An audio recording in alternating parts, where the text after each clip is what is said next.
Messieurs, bonsoir. Nous sommes dans la série d'émissions sur l'enseignement technique, la formation professionnelle et l'insertion au Collège d'enseignement technique de Pia. La semaine précédente, nous vous avons présenté les filières menuiserie, plomberie sanitaire et la formation sur les techniques d'information et de communication au Collège d'enseignement technique de Pia. Dans cette émission, nous allons aborder de nouvelles filières, toujours au Collège d'enseignement technique de Pia. Il s'agit des filières du génie civil, maçonnerie, électricité et la ferblanterie. Débat thématique, c'est dans un instant.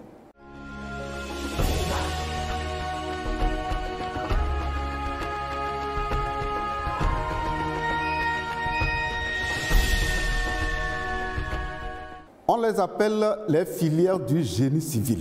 Nous allons donner l'opportunité au directeur du Collège d'enseignement technique de planter le décor sur les filières du génie civil. Nous écoutons le directeur Nyanta. Les spécialités que nous avons ici au Collège d'enseignement technique de Pia sont toutes orientées vers le génie civil. Nous avons la maçonnerie, nous avons l'électricité bâtiment, nous avons la menuiserie, l'épicerie, la charpenterie, nous avons la plomberie sanitaire. Et ensuite, à un niveau un peu plus élevé, nous avons le BT génie civil où on forme d'une manière pointue les élèves pour exercer tous les métiers du génie civil. Là, ils font les matières qu'ils n'ont pas pu faire dans le CAP et ils le complètent en BT. Si je prends par exemple les routes, les dallos, les ponts, et bon, en fait tout ce qui concerne le transport, et puis bon voilà, et puis même nous pouvons parler aussi de l'assainissement, de la gestion des eaux. Bon, c'est ce qu'on fait en génie civil dans le BT. Nous avons le projet d'appui au métier de la pierre. C'est ce que vous avez vu là-bas. Vous avez beaucoup de pierres qui sont en train de concasser. C'est des pierres que nous devons travailler pour leur donner quelques dimensions afin de pouvoir les utiliser. Donc c'est ce qu'ils sont en train de faire.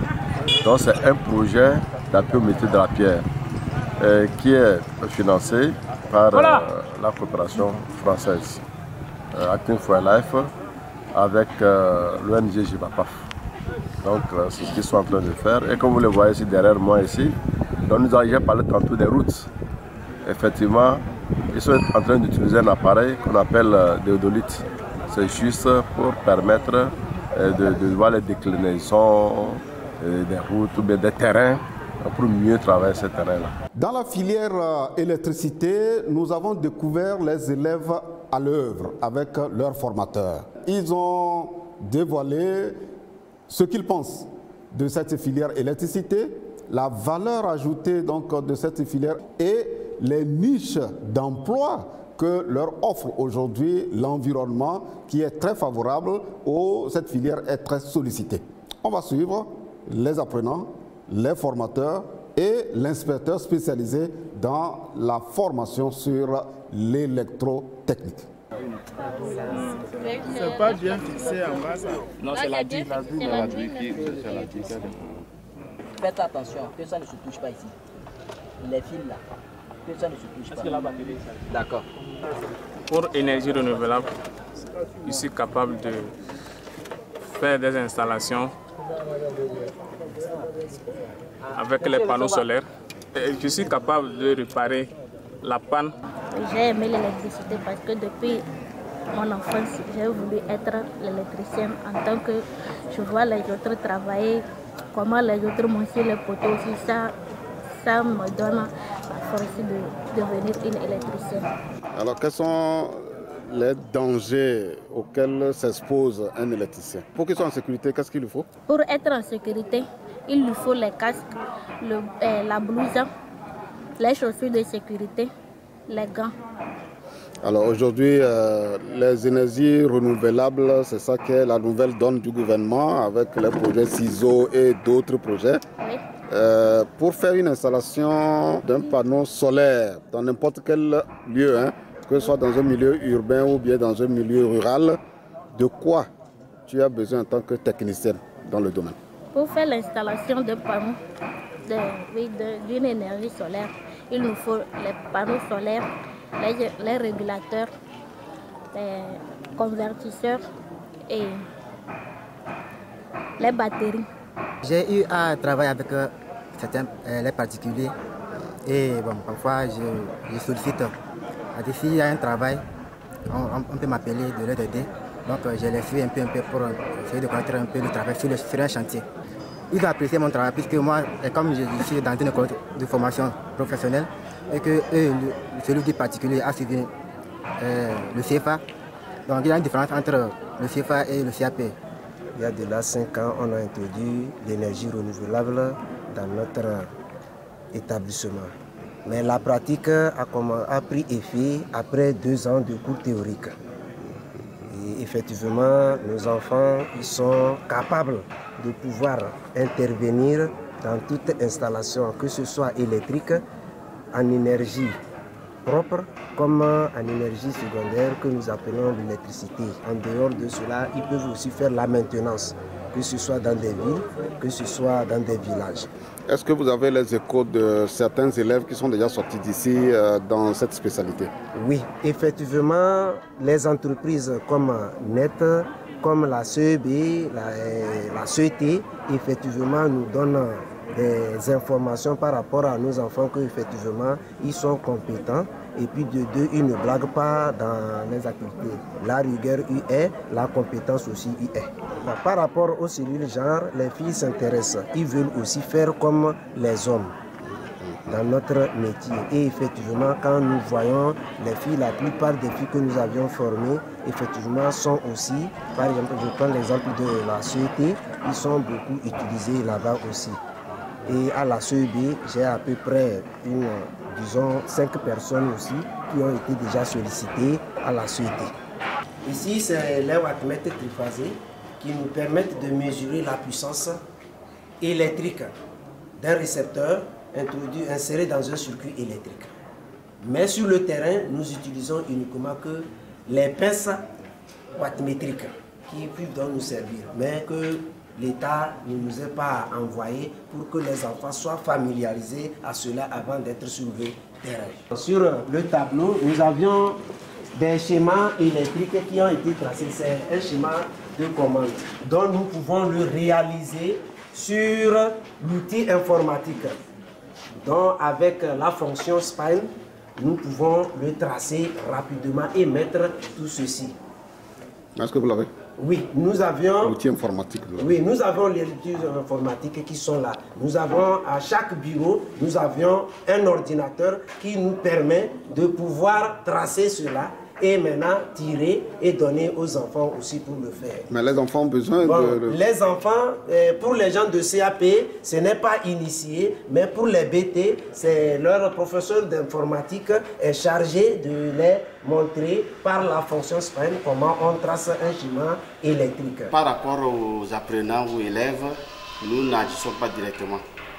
Nous travaillons plus avec les chefs d'atelier et les formateurs. Et nous veillons à ce que sur le plan disciplinaire et sur le plan pédagogique, la formation soit transmise vraiment avec une compétence pour qu'à la fin, les élèves répondent vraiment aux besoins du marché. Donc, alors en ce sens, beaucoup de nos visites, nous voyons comment les formateurs se prennent pour utiliser tel ou tel outil dans l'apprentissage ou bien comment ils transmettent les connaissances. Et c'est cela concrètement que nous agissons. Par rapport aux élèves, leur sortie, non, on n'a pas encore eu ces derniers temps qu'il y a un outil qui est en train de se mettre sur place avec la direction des statistiques et la prospection pour qu'on puisse suivre vraiment les sortants de notre système. C'est vrai que normalement, chaque structure de formation devait avoir vraiment ce lien parce que jadis, il y avait ces journées portes ouvertes où on invitait les anciens élèves. Et je me dis que normalement, les chefs d'établissement devaient avoir ce lien avec ceux qui sont sortis pour qu'à un moment donné, soit à un anniversaire de l'établissement, qu'ils puissent inviter les anciens élèves qui sont devenus fonctionnaires pour venir parler à leurs cadets, à leurs jeunes frères, entrepreneurs. Voilà. Et là, ça serait vraiment une porte ouverte pour les jeunes qui sont en apprentissage de chercher les stages, de tisser des liens et aussi les doyens là, de transmettre vraiment comment ils ont réussi pour que les jeunes aient l'idée de l'entrepreneuriat. Mais c'est dommage que quelques rares fonds les trouvent vraiment dans les établissements. Ça n'a pas vraiment pris. Nous faisons des propositions qui seront demandées. Je crois que c'est ces propositions qui ont fait qu'aujourd'hui, la DCRP veut mettre vraiment un outil qui sera là depuis l'inspection et par ricochet au niveau des établissements pour qu'on ait vraiment une vision sur la question, qu'est-ce qu'ils deviennent, quelles sont les difficultés sur le marché. Cela nous donnera aussi l'occasion d'agir sur les programmes. Si nous voyons qu'ils ont des difficultés sur le marché, comment on va remédier pour que la formation vraiment réponde aux besoins du marché. C'est vrai que dans les centres de formation, nous n'avons pas tous les équipements. Mais en matière de technologie et de théorie, nous donnons vraiment le maximum, de telle manière que quand ils sortent, c'est vrai, le premier jour en contact dans les entreprises, ils sont un peu choqués. Mais étant préparés intellectuellement, après 2 ou 3 jours, la plupart ils réagissent. Ce n'est pas tellement par terre comme ça, la plupart ils réagissent. Par exemple, aujourd'hui, dans les industries, on n'utilise plus les contacteurs. Ce sont des éléments micro, ainsi de suite. Mais quand ils arrivent, le fonctionnement est le même. Mais quand ils rencontrent ces dispositifs, ils ne sont pas naïfs. Ils réagissent par rapport à la technologie, au bagage intellectuel qu'ils ont. C'est vrai, c'est un manque. Il fallait qu'on ait ces éléments-là. C'est ça notre plaidoyer envers le ministère pour qu'au fur et à mesure, on ait ces échantillons de matériel nouveau qu'on utilise dans les usines, dans les entreprises, pour que nos chefs d'atelier, nos professeurs puissent vraiment faire l'expérimentation avec nos élèves, pour qu'à la sortie, ils ne soient pas tellement naïfs. Alors, comme vous venez de le constater, eh bien, les apprenants dans cette filière sont des spécialistes qui peuvent vous faire des installations de qualité dans vos maisons, en tout cas dans tout ouvrage du génie civil. Et donc, vous pouvez les solliciter et vous ne serez pas déçus. Nous passons maintenant à une autre filière, il s'agit de la ferblanterie. Nous avons vu des filles, nous avons vu des garçons qui sont très bien formés avec des ouvrages dont nous avons besoin dans nos maisons, dans nos entreprises, dans la vie d'une manière courante.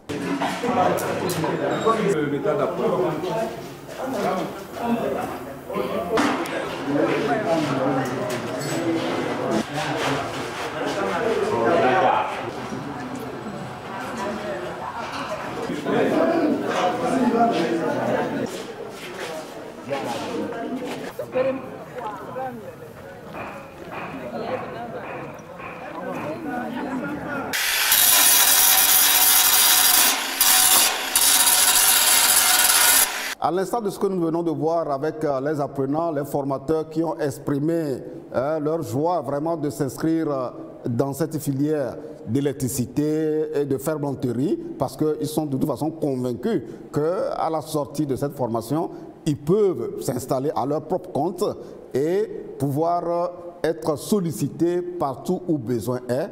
Eh bien, nous allons maintenant à une autre filière, la maçonnerie.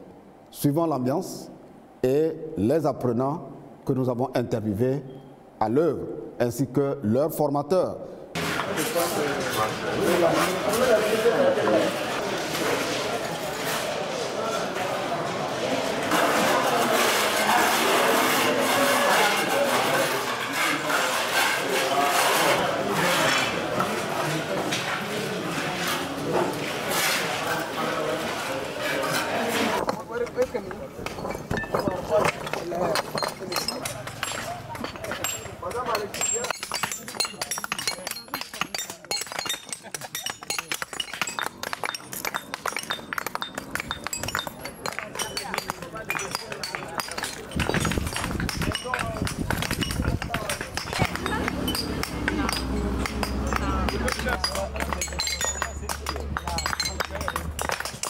Ils ont les marteaux pour casser et il y a les burins.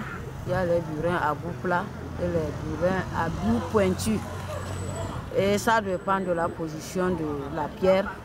Ce que la pierre demande à la partie qu'il faut casser, ça demande aux enfants, on les a appris à savoir là où il faut utiliser le burin plat et là où il faut utiliser le burin bout pointu. Ces pierres-là servent à quoi? C'est pour construire les bâtiments.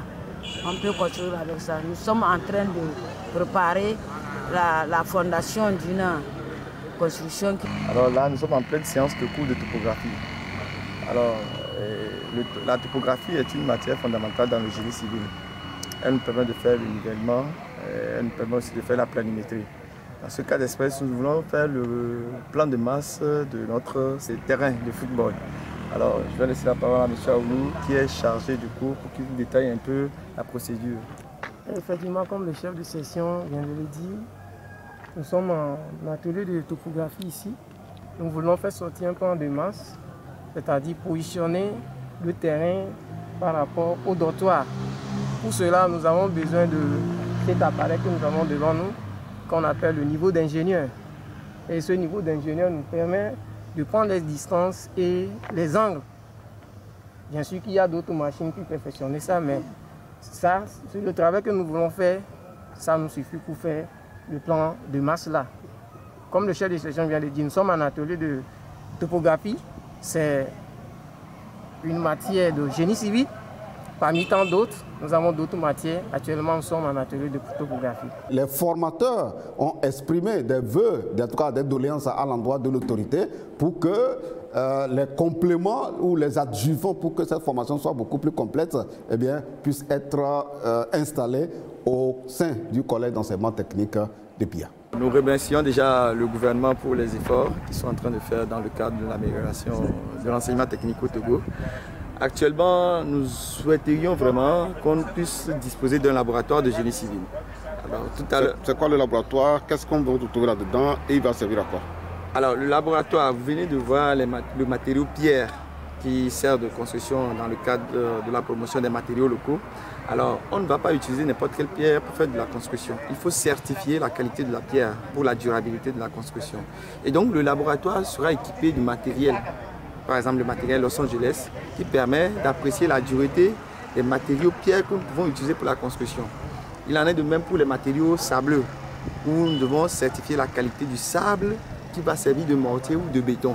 Alors un tel laboratoire nous sera vraiment utile parce que dans le cours théorique que nous donnons, nous décrivons le processus de ces essais-là.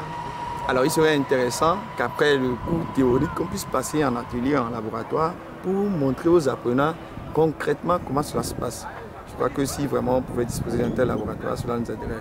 Nous allons clôturer cette rubrique débat thématique avec une interview exclusive que nous a accordée le directeur du collège d'enseignement technique de PIA, puisqu'il a bouclé 20 ans dans cet établissement et il nous raconte un peu l'historique de l'établissement, les avancées de toutes les filières et de tout ce qu'il laisse comme héritage et les défis que logiquement doit relever son successeur qui va être bientôt nommé puisqu'il part bientôt à la retraite. Alors nous allons écouter donc le directeur qui s'exprime après avoir passé 20 ans à la tête de cet établissement dont les résultats sont très appréciés par sa hiérarchie puisque dans le numéro précédent, son inspecteur l'a félicité pour sa proactivité, il l'a félicité pour sa rigueur dans le travail et il l'a félicité aussi pour son sérieux et son sens de sacrifice pour le travail bien fait. Et c'est tout ce que de toute façon on demande. Nous allons donc écouter le directeur avant de boucler cette émission. C'est un centre artisanal qui avait été créé par la mission protestante suisse et c'était juste pour donner une formation professionnelle aux jeunes du milieu. Et il l'avait créé juste parce qu'il y avait déjà au plan artisanal des métiers, notamment la forge, et qui se faisait de manière artisanale et ça continue jusqu'à aujourd'hui. Donc c'est ça qui a donné l'occasion au pasteur Delors de créer un centre artisanal qui est devenu collège d'enseignement technique en 1975 avec la réforme de l'enseignement. Au départ, il y avait deux spécialités, la mécanique automobile et la forge. Je disais tantôt que la forge a été la base de la création du centre artisanal. Donc après, il y a d'autres spécialités qui sont venues s'ajouter, la menuiserie et la maçonnerie. Donc aujourd'hui, le centre évolue dans ces 4 spécialités, sauf la mécanique auto qui a été déplacée au Créteil de Kara. Avec le projet à Pouette, on a essayé de regrouper les spécialités. Donc il y avait un embryon de menuiserie au Créteil de Kara qui est venu renforcer la spécialité de la menuiserie ici à Pia. Et la mécanique a été déplacée parce qu'il y avait déjà là-bas à Kara une spécialité engin à 2 roues. Et comme Kara est une ville assez développée, il y a beaucoup de voitures, donc on a préféré mettre la mécanique automobile au Créteil Kara. Donc toutes les spécialités que nous avons aussi sont des spécialités du génie civil. Donc comme je le disais, il y a la maçonnerie, il y a la menuiserie, il y a la plomberie sanitaire, il y a l'électricité d'équipement à l'intérieur de laquelle on trouve l'électricité bâtiment. Donc, depuis 2011, on a créé les BT. BT génie civil et BT génie électrotechnique pour renforcer encore la formation et pour donner la possibilité aux élèves d'évoluer. Parce qu'avant cela, après le CAP, c'est fini. Il fallait que les élèves aillent immédiatement sur le marché de l'emploi.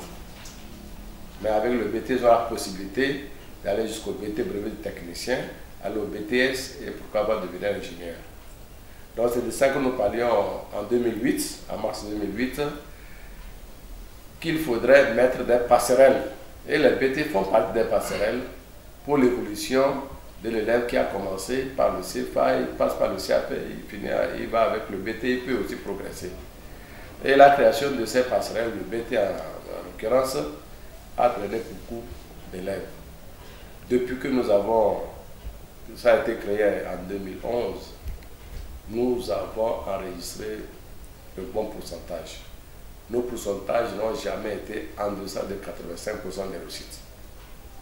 Dans le CAP, notre faible taux de réussite est de 95%. Sinon, nous varions entre 95% et 100%. Donc, nos élèves, lorsqu'ils sortent, naturellement, certains vont dans la vie active, d'autres, comme je viens de le dire, avec la création des BT, poursuivent leurs études. Mais ceux qui vont dans les entreprises, ils sont rapidement insérés parce que, bon, nous avons une certaine rigueur ici, qui fait que lorsque les élèves sortent d'ici, ils ne traînent pas. Des fois, on les prend, mais eux-mêmes aussi créent leur propre entreprise. Nous en avons qui sont devenus maintenant des DG. Ils ont leur propre entreprise et ils sont allumés. Bon, je ne sais pas, j'aurai le temps de les citer. Et ils évoluent parfaitement bien. Certains sortent, ils reviennent ici et ils prennent leurs camarades et les parents des entreprises pour aller les exercer sur leur propre métier, dans leur propre entreprise. Donc, si bien que lorsque ils viennent, nous leur laissons cette possibilité parce que ça fait partie du stage aussi. Et notre point fort aussi, c'est que nous cherchons des stages pour les élèves. Ils travaillent dans les entreprises pendant qu'ils sont encore avec nous, pour qu'ils aient l'esprit d'entreprise. Voilà ce qui fait que lorsqu'ils sortent, les entreprises qui les prennent savent ce qu'ils sont et puis il n'y a pas de problème d'insertion chez nous. Donc comme je parlais de problème d'insertion, le pays aussi en bénéficie. Et d'ailleurs, c'est pourquoi même la formation professionnelle est créée et on est en train de mettre l'accent avec le PNB qui vient d'être mis en place par le chef de l'État et qui a mis aussi l'accent sur la formation professionnelle. Nous avons déjà pris un pas. Donc nous allons continuer dans cette logique, dans cette lancée, pour que ceux qui sortent de nos structures puissent être plus performants que par le passé. Parce qu'avec la création des agropoles, il nous faut de l'excellence. Et notre mot d'ordre, c'est la passion de l'excellence. Et notre devise, c'est la rigueur et la discipline et l'excellence dans le travail. C'est à quoi nous sommes en train d'aller. Et nous essayons déjà de réussir déjà ce mot d'ordre-là. Mais cependant, les difficultés quand même existent. On aurait souhaité quand même avoir plus de moyens pour pouvoir avancer, c'est-à-dire renouveler nos équipements, qui quand même, ça nous aide, mais quand même, ça fait déjà son temps, il faut les renouveler. Et puis créer aussi d'autres filières qui permettent aussi à nos élèves de pouvoir évoluer. Toutes les spécialités que nous avons ici sont des spécialités d'avenir. Et comme je l'ai dit plus haut, nous sommes un établissement à vocation bâtiment du génie civil, si on peut le dire ainsi. Et lorsque vous regardez le monde n'a fait que du génie civil. On ne peut pas avoir un pays sans route, on ne peut pas avoir un pays sans maison, on ne peut pas avoir un pays sans eau, ni électricité, non. Or, nos spécialités ici, c'est orienté vers ça.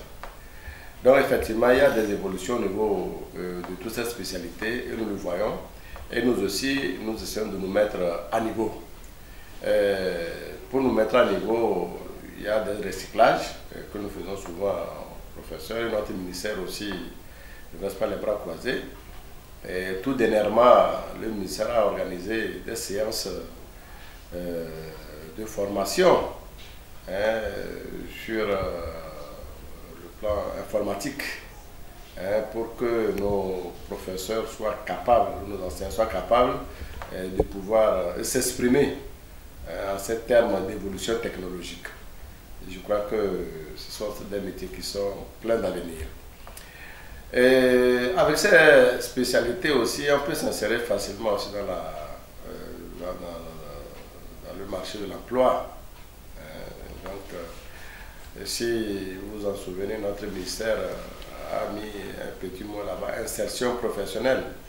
Si on a mis l'insertion, c'est pour que nos élèves puissent s'insérer facilement. Et ces métiers dont nous parlons sont des métiers qui favorisent l'insertion professionnelle. Donc le ministère est en train de mettre aussi un système en place pour que dès que nos élèves sortent de nos structures, qu'ils n'aient pas à souffrir. Même s'ils n'ont pas été insérés dans des entreprises, eux-mêmes pourront être des pourvoyeurs d'emploi par la création des entreprises. Et vous avez beaucoup aujourd'hui? Nous en avons beaucoup. Comme je viens de le dire, j'ai plein d'élèves qui sont sortis, qui ne sont plus élèves, mais qui sont devenus des entrepreneurs et avec lesquels nous travaillons en synergie pour former d'autres qui sont encore là. Donc ces métiers, c'est des métiers d'avenir et nous ferons tout ce qui est de notre possible pour être à niveau des nouvelles technologies dans toutes ces spécialités. Et les priorités, tout est prioritaire. Hein? Bon, ce que nous pouvons, c'est de compléter certaines spécialités, comme je venais de le dire. Par exemple, créer la menuiserie aluminium au niveau de la menuiserie pour compléter la menuiserie bois. Parce que nous voyons maintenant que tout se fait à base de l'aluminium. Et le bois qui devient aussi rare. Donc il faut aussi tenir compte de ça. On est en train de parler de la protection de l'environnement. Donc si nous pouvons créer cette spécialité pour compléter la spécialité bois, je pense que ce serait très intéressant. Je voudrais d'abord dire merci au ministère, merci au gouvernement qui m'ont fait confiance et m'ont laissé ici pendant ce temps assez long.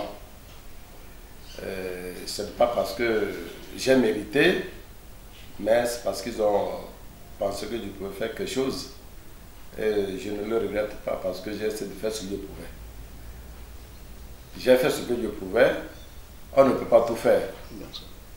Ce que je laisse à mon successeur, c'est d'abord l'établissement. C'est d'abord tout ce que nous avons pu faire de bon. Et je lui demande de continuer dans la rigueur et dans la discipline et de chercher toujours l'excellence. Le président de la République nous parle toujours de l'excellence. Maintenant, si tu es excellent, tu peux évoluer n'importe où. Tu peux toujours gagner. On n'a plus besoin d'un médiocre. Donc, je lui demande de continuer dans la rigueur et la discipline et de continuer à travailler d'arrache-pied. Comme on m'a fait confiance, il faut qu'il se fasse faire confiance aussi par l'autorité, en faisant bien son travail, en se disant que on travaille pour l'État et on travaille pour nous-mêmes, pour l'évolution de notre pays. Il y a 3 personnes qui portaient des cailloux, et les cailloux là avaient le même poids. Le premier dit, ah, le caillou là est trop lourd, hein. Le second dit, ah, je porte pour mon avenir, hein. Et l'autre dit, ah, j'ai porté cette pierre là pour construire ma cathédrale. Alors il faut savoir pourquoi on porte la pierre. Les apprenants d'aujourd'hui, je voudrais d'abord leur dire merci pour m'avoir écouté. Et j'espère aussi qu'ils m'ont écouté aussi mon successeur. Et je voudrais dire aussi merci aux enseignants avec qui nous avons travaillé main dans la main. Nous avons travaillé comme une famille. Et je voudrais leur dire merci. Et le grand merci, c'est à Dieu qui nous a donné la santé, qui nous a permis de faire tout ce travail. Et à notre ministère, à notre gouvernement, Dieu ne peut pas venir comme ça parler à nous, c'est qu'il parle toujours par les hommes là mis en place. C'est par nos gouvernements, par nos responsables hiérarchiques, à qui je dis aussi un sincère merci, merci pour cette confiance. Et je reste toujours à leur disposition en tant qu'ancien.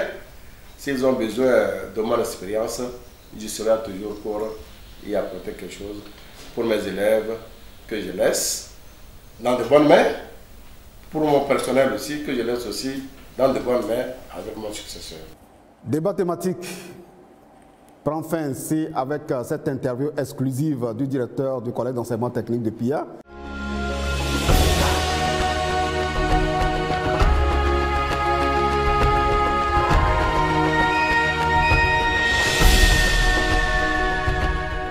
Dodo, bonsoir. Bonsoir Marcel. Les téléspectateurs s'impatientent de savoir ton menu de Actu Éducation et Agenda Éducation. Dans Actu Éducation, la communauté des universités publiques du Togo jouit désormais d'un Espresso Book Machine, un véritable dispositif automatique qui va révolutionner le monde estudiantin en permettant d'imprimer en un temps record des ouvrages et travaux de recherche des étudiants et des enseignants. Suivez. Étudiants et corps enseignants des 2 universités publiques du Togo disposent enfin d'une machine capable d'imprimer tout document, livres, thèses et fascicules entre autres en quelques minutes, 5 au maximum. L'Espresso Book Machine. Elle vient donner un coup de pouce aux conditions d'enseignement universitaire au Togo. Un outil gracieusement offert par le ministère de l'économie numérique. Je suis très contente pour l'installation de cette machine parce qu'elle nous permettra de faire plusieurs trucs qu'on ne faisait pas avant. Ça va nous avantager à faire l'impression de nos documents tôt que possible. On ne va plus souffrir comme avant. C'est un très bon cadeau pour nous parce qu'il y a longtemps, nous avons voulu avoir une chose pareille. C'est très bon parce que cela va nous permettre d'avoir accès à la documentation nécessaire pour l'enseignement et pour l'apprentissage. Et c'est très bon parce qu'avant, c'était difficile de contrôler les droits d'auteur parce que tout le monde pouvait prendre un document, aller multiplier comme il le veut. Mais au moins ici, on reconnaît les droits d'auteur, ce qui est très fondamental pour un environnement d'apprentissage et d'éducation.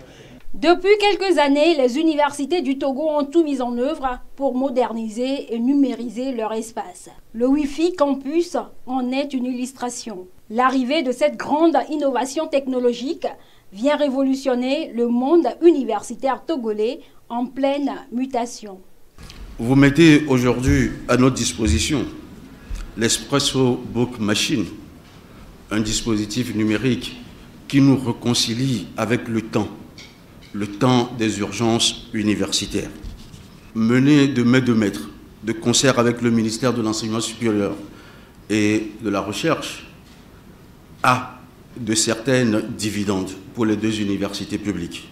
Pour le ministre de l'économie numérique, l'acquisition et l'implantation de cette infrastructure inédite au profit des universités de Lomé et de Kara ouvre des perspectives nouvelles à la communauté universitaire. La révolution numérique a imposé une nouvelle donne rendue nécessaire par les nouvelles règles et exigences en matière de formation et dans le domaine professionnel. L'Espresso Book Machine est à l'image de ces bouleversements qui s'opèrent dans un contexte de plus en plus mondialisé.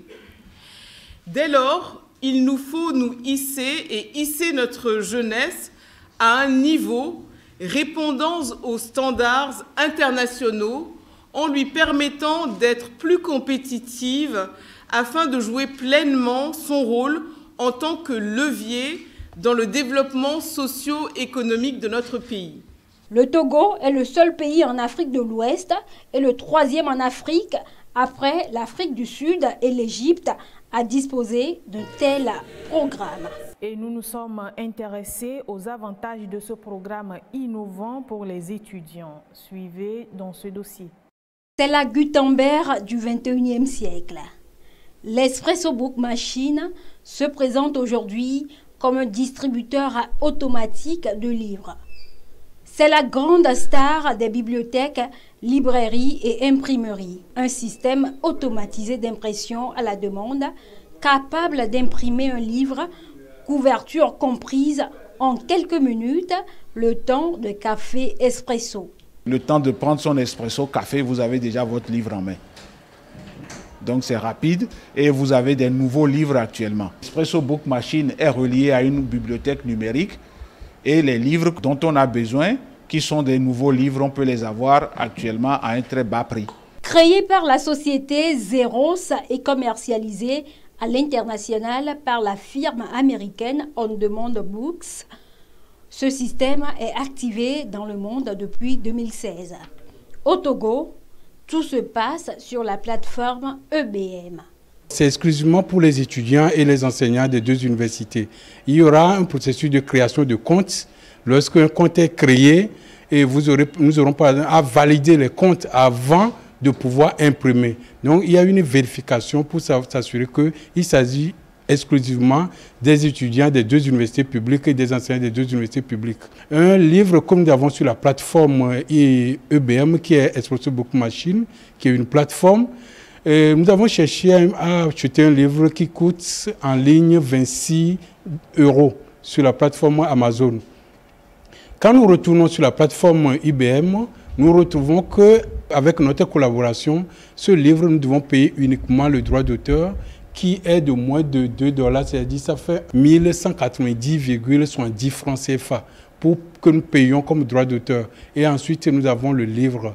Et il y a directement un calcul du coût de matières premières utilisées, à savoir les papiers, les encres et autres là, qui nous donnent une idée sur le coût de revient du livre qui est de moins de 5 000 francs CFA. L'Espresso Book Machine est donc apparu comme une solution pour l'imprimerie qui semble aujourd'hui être en déclin. Il connaît un grand succès grâce au phénomène de personnalisation qui touche de plus en plus de secteurs. C'est donc une bonne nouvelle et une véritable opportunité pour les étudiants. Ils n'auront plus à payer des frais exorbitants pour l'achat et l'expédition de leurs livres depuis l'étranger. Toujours dans le numérique, 2 établissements primaires de Lomé ont été choisis pour l'expérimentation du projet Digital School, un projet qui vise à numériser les écoles. Les salles informatiques ont donc été inaugurées à cette occasion dans les 2 établissements cibles. C'est un rêve qui se réalise pour la Fondation IPON. Le numérique entre petit à petit dans l'éducation des enfants comme elle le souhaite. L'ouverture des salles informatiques dans 2 établissements primaires de Lomé vient donner le ton au projet Digital School de cette fondation française qui a pour ambition de réduire le nombre d'analphabètes du numérique dans le monde. Si on arrive à donner des ordinateurs à tous les enfants dans toutes les écoles primaires, et on pourra partager le savoir à tout le monde et le monde va pouvoir aller mieux parce que l'éducation permet de développer les pays. L'ordinateur à l'école, c'est l'avenir. Si vous omettez l'ordinateur à l'école, vous vous coupez de l'avenir. Aujourd'hui, quand vous êtes dans le système actuel de certaines écoles, vous écoutez, c'est un professeur qui fait son école, qui fait son cours, il écoute 30 ou 40 enfants qui écoutent et qui prennent des notes, qui suivent à leur vitesse. Mais ils ne peuvent pas suivre tous le professeur. L'ordinateur permet de suivre à son rythme. C'est-à-dire que si vous êtes plus rapide ou plus lent, vous y arrivez quand même. Les bénéficiaires sont heureux. L'informatique devient désormais une matière obligatoire dans cet établissement. Déjà, dès le cours élémentaire première année, l'élève doit maîtriser les b.a.-ba du digital. Nous sommes très en retard. Les 2 fondations sont venues à point nommé. Pour réduire cette fracture, nous allons faire une programmation et faire un passage de 2 élèves par ordinateur. Ça fait 20 élèves. 20 élèves, dans 1-2 jours, nous avons déjà fini une classe. Quels seront donc les prochains établissements qui vont bénéficier de l'installation d'une salle informatique? Rendez-vous dans 2 mois. La Fondation IPON compte revenir d'ici avril pour poursuivre ses activités et doter le Togo d'une école entièrement numérique. La Fondation Didier Drogba était également aux côtés de la Fondation IPON pour cette action de générosité. Elle a offert un lot de ballons de football aux élèves. Qu'est-ce qui freine l'éducation des filles? Une raison, c'est le manque de modèles de réussite dans les différentes localités. L'ONG FAWE a organisé dans l'Est Mono et le Moyen Mono une sensibilisation de masse sur la thématique femmes, rôles et modèles. Cette sensibilisation s'inscrit dans le cadre du projet de renforcement de la société civile pour la lutte contre les violences de genre. Ce projet est financé par Plan International et l'Agence suédoise de coopération internationale. Il s'agit de 2 établissements secondaires que nous avions ciblés. CG de Badin et du lycée de Nyamasila. La sensibilisation par femme rôle modèle, pourquoi?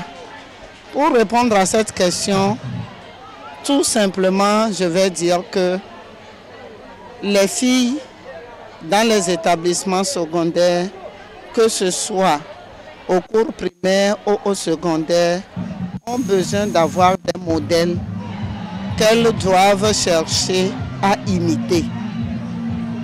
Que des femmes qu'elles doivent prendre comme étant référence pour qu'elles puissent chercher à faire comme elles ou mieux faire qu'elle. Selon ce qu'on vient de faire ici, la reine a parlé, le chef canton de Saligbe a parlé. Moi, après avoir écouté ce qu'elle a dit, moi je décide de fréquenter et aller à l'école pour avoir mon master et devenir quelque chose ici à Saligbe. On nous a parlé aujourd'hui concernant l'étude, l'importance de l'étude. Et on nous a parlé concernant les grossesses précoces et aussi comment on va faire pour protéger contre les grossesses précoces.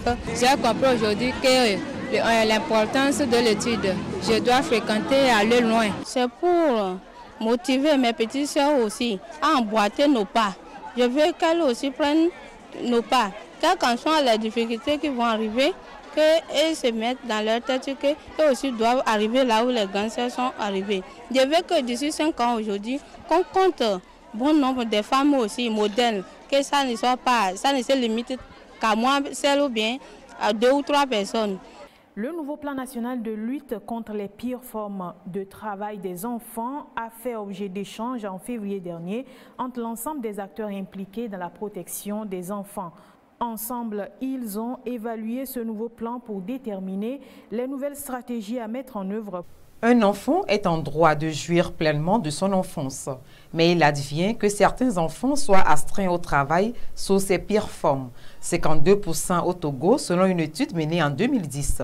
La nouvelle version de l'arrêté 1464 et le nouveau plan national de lutte contre les pires formes du travail des enfants sont revisités à cet effet, histoire de réactualiser les données en matière de lutte contre le travail des enfants au Togo. Avec l'évolution de la technologie, d'autres travaux dangereux apparaissent.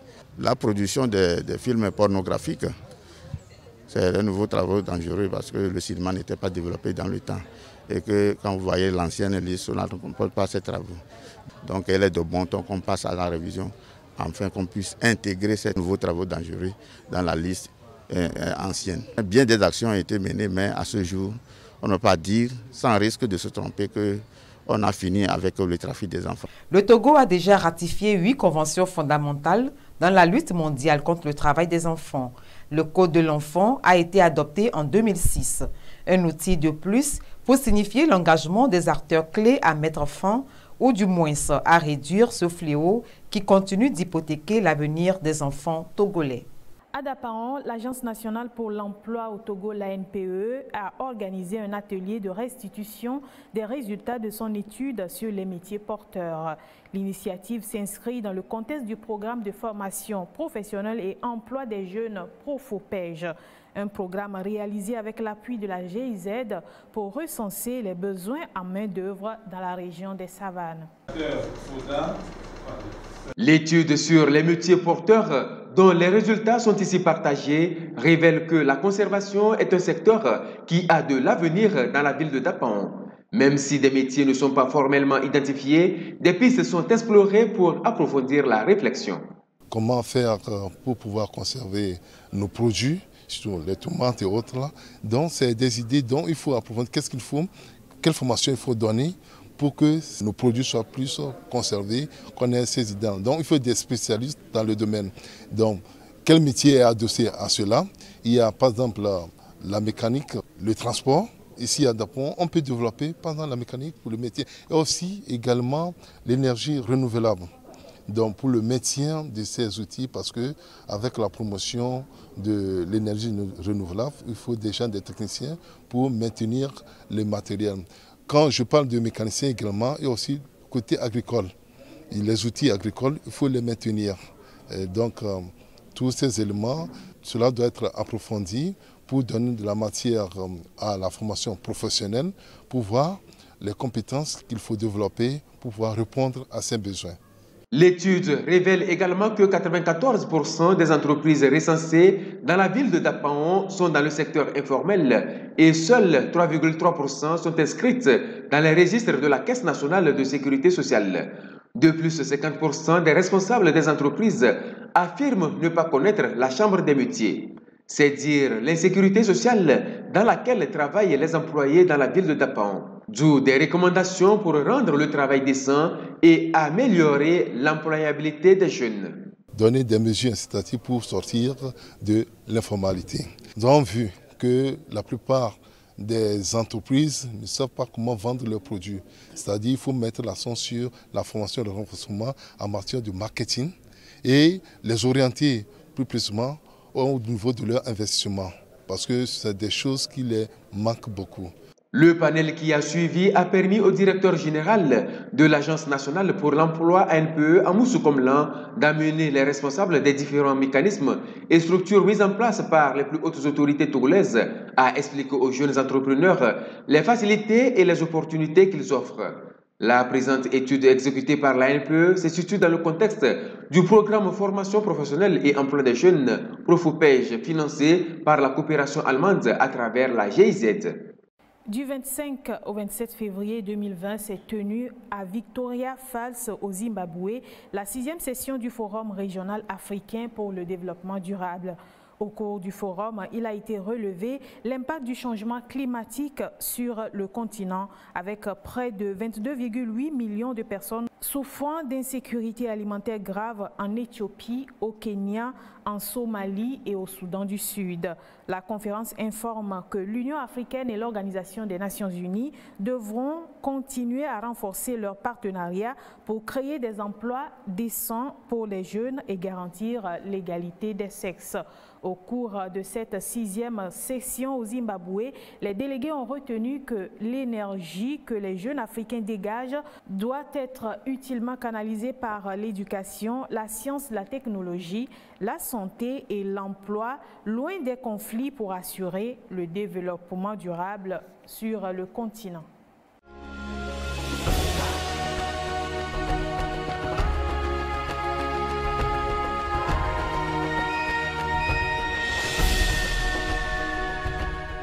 Et dans Agenda Éducation, retenez que le 16 mars prochain, tous les formateurs de l'ENI seront en formation sur le nouveau curricula du préscolaire. Cette formation se tiendra à l'ENI Notien. Également, retenez que du 11 au 18 mars se tiendra à Dar el Salam en Tanzanie la réunion mondiale marquant la fin du programme du Fonds de la Société pour l'éducation. Cette rencontre est organisée par la Campagne mondiale pour l'éducation et ses partenaires et les coalitions nationales d'éducation pour tous. La Coalition nationale d'éducation pour tous du Togo prendra part à cette rencontre. Ainsi prend fin ce numéro de débat éducation. Nous vous donnons rendez-vous pour le prochain numéro.